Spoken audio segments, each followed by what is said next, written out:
Ito yung requirements sa pagkuha ng student permit. Una, at least 16 years old and above.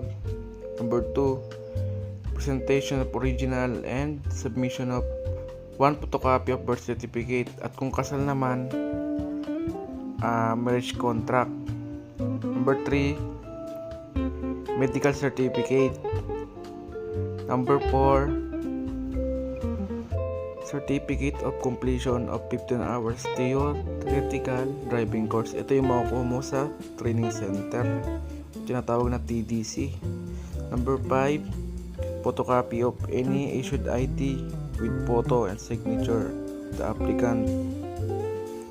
Para naman sa mga below 18, kailangan ng notarized affidavit of parents, guardians consent. Para naman sa foreign applicants, kailangan mag-present ng original at photocopy ng passport. Yun lang.